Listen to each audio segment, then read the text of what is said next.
You know that feeling when you think, I've done this before, this time will be easier. That was me. When I was about to have my second baby, I really believed I had figured motherhood out. I wasn't walking into the unknown anymore. I'd already raised a child for 2 years. I thought I knew what I was doing. And this time, I even had help. I had a maid. I moved into my parents' house. There were people around me. My parents, my siblings. I wasn't going to be alone in this. So in my mind, I had already planned how life would feel. I thought I'll finally rest more, I'll have more time to breathe, things would just flow. I honestly thought having a second baby would feel lighter. But the moment I stepped into that life with 2 children, everything shifted. Because no one really prepares you for this part. That motherhood doesn't become easier just because you've done it before. It actually asks more from you, not just physically, but emotionally. Because now it's not just about taking care of a baby. It's about dividing yourself, your time, your attention, your energy, your love, and somehow making it feel whole for both children. That's when it hit me. There's no experience that prepares you for a new child because every child comes with their own personality, their own rhythm, their own way of needing you. My daughter and my son, they are completely different. And suddenly, all the confidence I thought I had, it didn't quite apply anymore. And that's where the real challenge began for me. Not the sleepless nights, not even the physical exhaustion, but something I didn't expect at all. Learning how to love 2 children in a way that feels fair, especially in their eyes. No one really tells you that one of the hardest parts of having a second child is not the sleepless nights. It's the quiet question that starts to follow you around as a mother. Am I loving them equally? When my son was born, everything naturally shifted. I was now sleeping with the baby, feeding him, waking up with him. And without even realizing it, my daughter's world changed. She moved to a different room. My time with her became limited, especially during the day when I was trying to rest. And even though I was still there, I wasn't as available as I used to be. At first, I didn't think much of it. I told myself, she'll adjust. She is older, she'll understand. But children don't process things the way we do. They don't see logic, they feel presence. And one day she said it.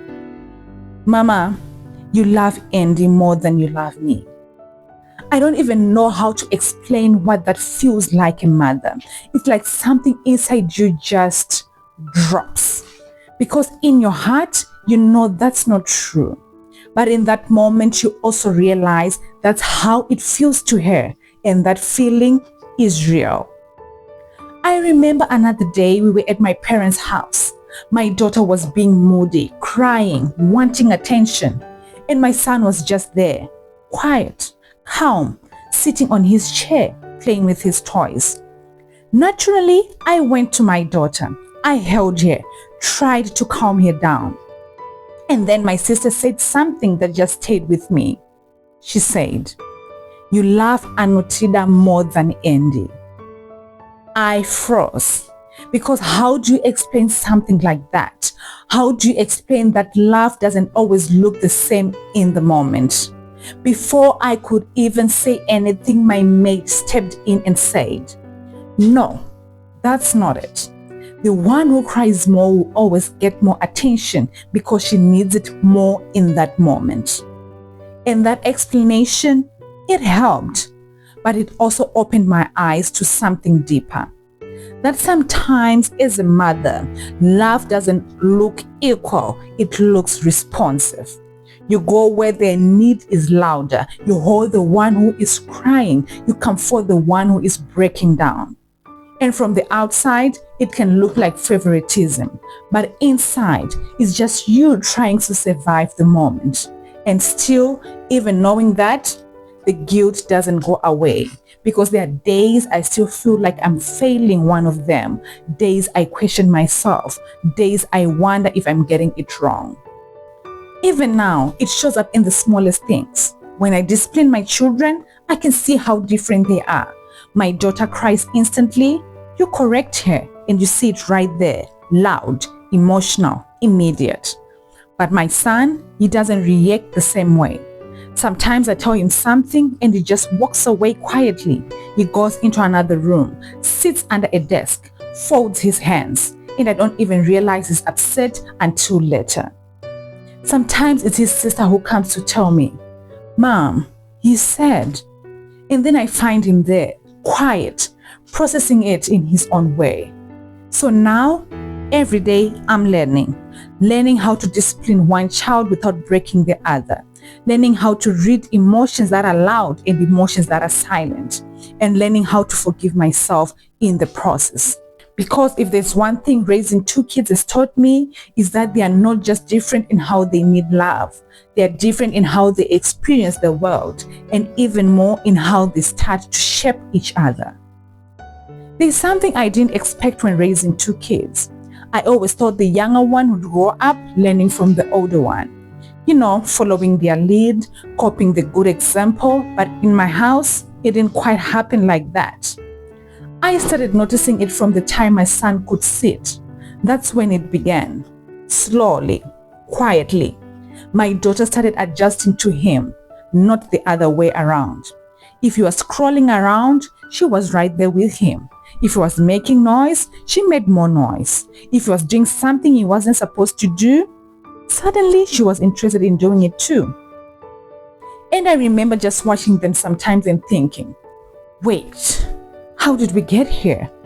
Because in my mind, I thought she would be the example, the one showing him how things are done. But instead, she was meeting him where he was. And I'll be honest, sometimes it frustrated me because you start to wonder, why is the older one coming down to the younger one's level? Why isn't it the other way around? You want the younger one to rise up, but what you see is the older one bending down. And for a moment, it feels like you're losing control of the balance you were trying so hard to keep. But then you step back a little and you start to see it differently. They are not trying to get it right. They are trying to connect. That's what it is. She's not lowering herself. She's meeting her brother where he is so they can play together, so they can understand each other, so they can exist in the same little world. And him? He looks at her like she's everything. He watches what she watches. He loves what she loves. Even things are trying to change, like the cartoon he watches. He'll try something new for a few minutes, then slowly go back to what his sister is watching, because that's where he feels connected. It's like he sees the world through her eyes. And sometimes I sit there and wonder, what do you like? Just you. Not what your sister likes, not what you both watch, but you. And I realize that's something I'm still learning about him, because right now his world is so tied to hers. And sometimes I sit there and wonder, where do you begin and where does your sister end? Because right now your world is so connected to hers.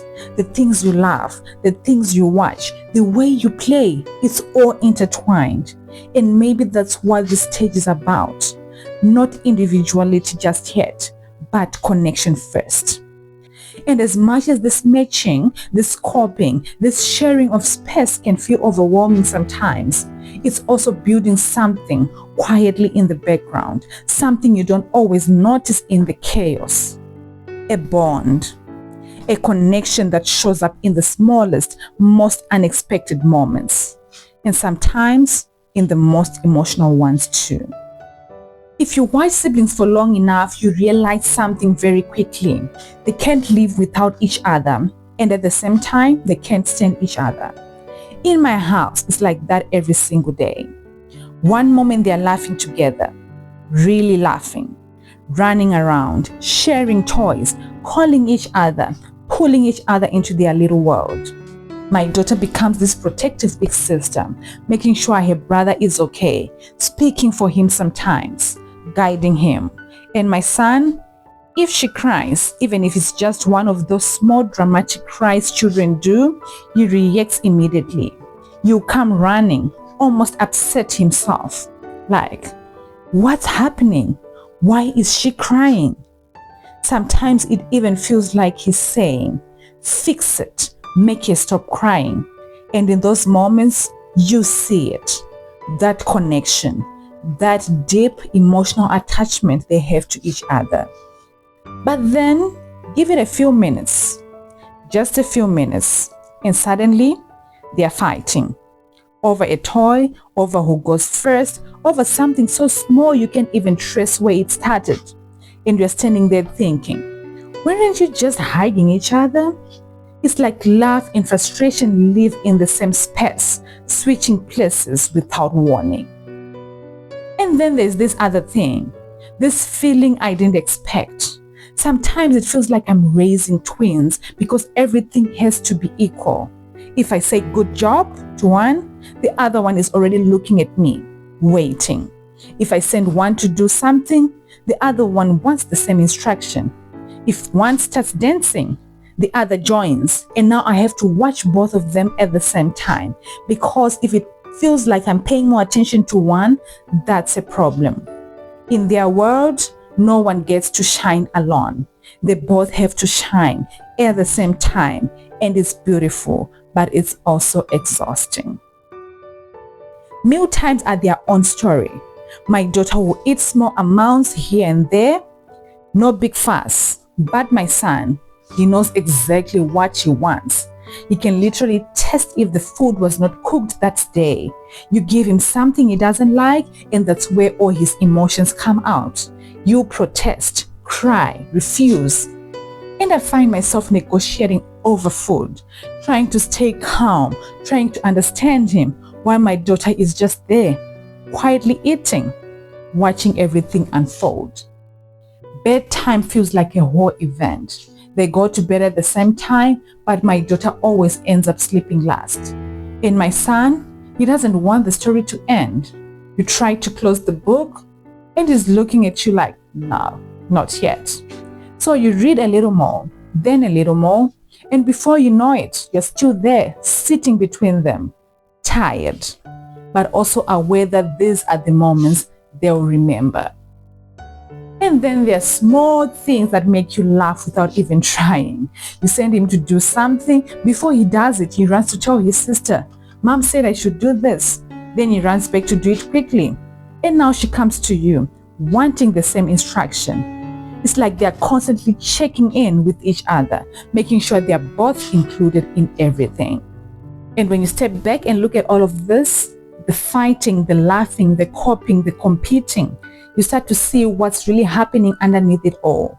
They are learning each other. They are building something messy, loud, unpredictable, but also something strong. Sometimes after a long day with both of them, when the house is finally quiet, I sit and think about how different life looks now. There are days that feel heavy, days where I question myself, where I replay moments in my head. Did I give you enough attention? Did I miss that he was upset? Did I handle that right?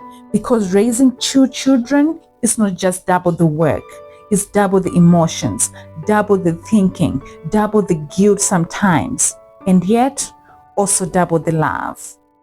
I've come to realize that there's no perfect balance. There's no moment where you can say, yes, today I got it exactly right. Because their needs change, their emotions change, even I change depending on the day. Some days, one child needs more of me, some days the other does. And I'm learning, slowly, that love in motherhood is not always equal in time, but it can still be equal in depth. And maybe the real beauty of all this is not getting it perfectly right, but in watching them grow together. Watching them learn each other, protect each other, annoy each other, and still come back to each other. That kind of bond, you can't force it, You can't teach it perfectly. You just create space for it. And somehow it forms on its own. So now, when I see them playing or even arguing, I don't always rush to fix it. Sometimes I just watch because I know this is their relationship forming. Messy, loud, emotional, but real. And maybe that's what raising two kids is really about. Not having all the answers, but being there in the middle of it all, learning, loving, and growing with them. If you are raising two kids or even thinking about it, just know you are not alone in this. The chaos, the guilt, the beautiful little moments, all of it is part of the story. And it's okay if it doesn't look perfect, because most days, mine doesn't either. If you're a mother, a parent, or anyone interested in this type of stories, please subscribe and follow for more of this type of stories.